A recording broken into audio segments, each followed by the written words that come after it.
most importantly, the success of the project depends on the softer metrics of change, holding people accountable for the value and not just the outcomes. The focus has to move from just go live to actually identifying what is the real transformation that is happening on ground.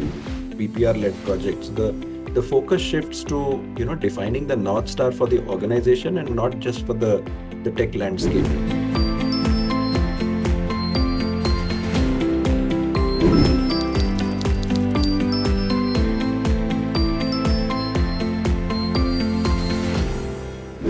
Today we're kicking off our series with a conversation on a topic that's on the minds of almost every leadership team: ERP implementations.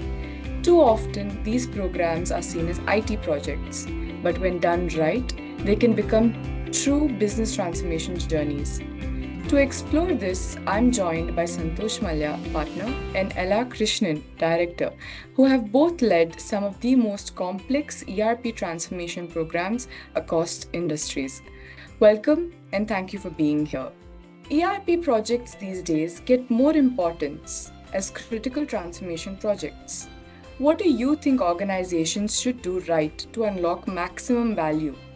Is it the mindset, leadership, involvement, or both? I think it's a bit of both, right? The mindset is the foundation for a ERP implementation, right? The leadership needs to see ERP not only as a technology upgrade, right, but predominantly like a business reinvention. The leaders have to take this vision of change, holding people accountable for the value and not just the outcomes. The focus has to move from just go live to actually identifying what is the real transformation that is happening on ground. Yeah, and I think if I've reflect back on some of the journeys that I have been part of, I think clients and specifically the process owners take pride in saying that I have been part of an ERP journey, and that's quite a rarity, right? I mean, because it's like a once in a decade, once in 15 years kind of a journey that you go on. So therefore, it's important that you don't look at the problems that you face today.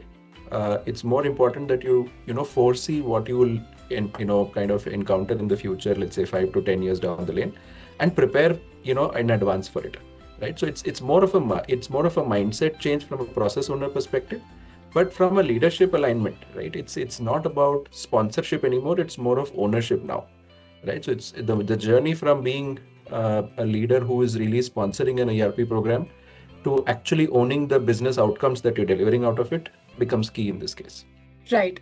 I think along those lines, another question that I have is many organizations are struggling to measure value from the ERP. What are the most effective metrics or signals you've seen to track value recognition or realization? Should organizations track the hard metrics differently from the soft ones? See, I think, value out of an ERP journey is something which everybody wants to, measure, track. And I'm sure, you've heard this, what is measured is what you achieve, right? And that's something which, holds true and, very common these days with a ERP transformation journey. But when it comes to the metrics itself, how do I define metrics? So like you said, the hard metrics really give you the business value, whether it's cost, working capital, anything else, right? I mean, for that matter, whichever has a connotation in your P&L or balance sheet, you would call it a hard metrics. But the softer ones, which actually is more around adoption, your user experience, your productivity, these are the things which are difficult to track, but are most effective also to realize what value you have delivered out of the ERP journey, right? So if you ask me, a mix of both, but the softer ones would actually, create value, while the harder ones actually measure value. I think you need to draw a balance between the two, right? Like Krishnan mentioned, the hard metrics is what gives you a go ahead for the project, right? Until you show up pertinent business value, you'll not be able to get started on it.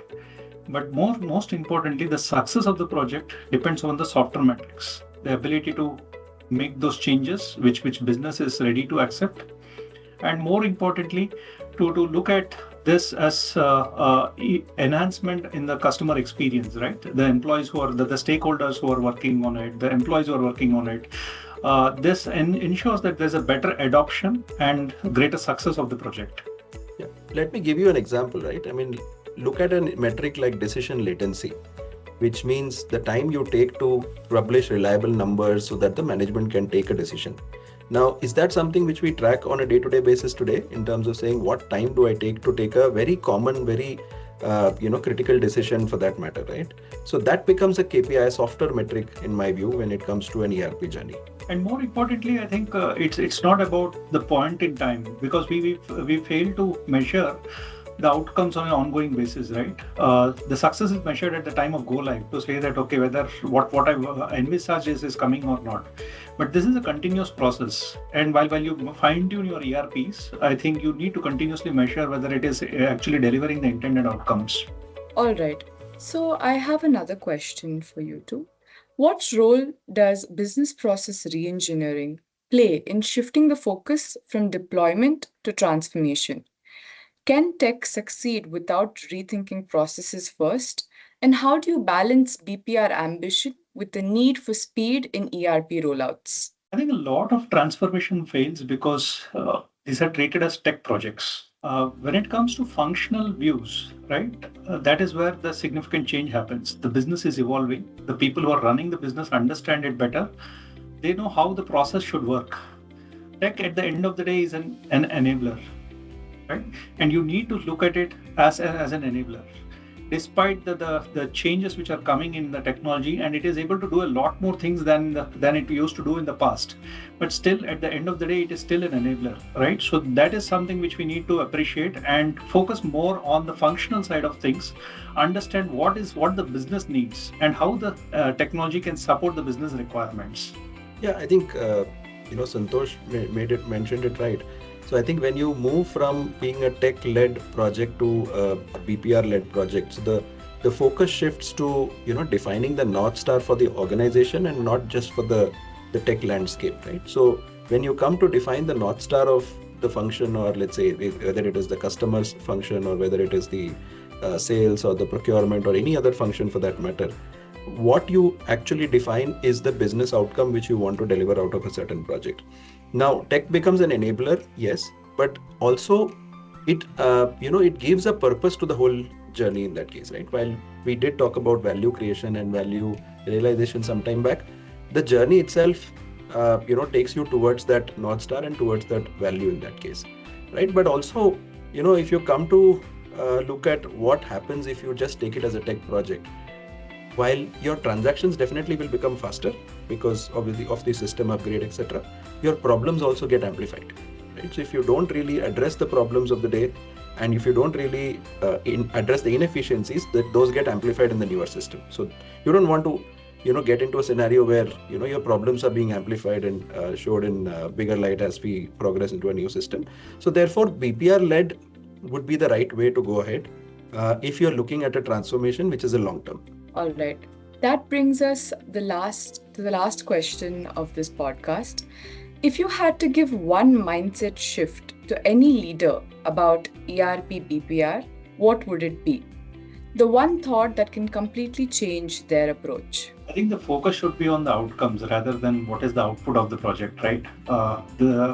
Unfortunately, most of the leaders are focused on the go live date, okay, and ensuring that the project is delivered on the go live date. Measuring the outcome is a longer journey, and it's not a point in time. I think that mind shift changes everything when you look at transformation project. I think that is something which leaders have to keep in mind. Look at the outcomes, see how the project is actually helping them, either in form of decision making, either in terms of user experience, either in terms of ability to ensure that the process is seamlessly working, rather than saying that, okay, I have achieved this particular report out of this exercise, or this particular outcome of this output from this exercise. So for me, I think ERP BPR is not about making processes fit the system. It is about deciding how the organization should run and then letting the system, enforce that decision. So I would keep it a process first approach when it comes to an ERP transformation. Thank you, Santosh and Krishnan, for sharing your insights and experiences today. What is clear is that ERP isn't just about technology, it's about reimagining how organizations operate, deliver value, and prepare for the future. And thank you to our listeners for joining us. Stay tuned for our upcoming conversations, where we'll continue exploring the topics that matter most for finance leaders and transformation executives. Until then, I'm Vishali, and this has been our Inside Scoop.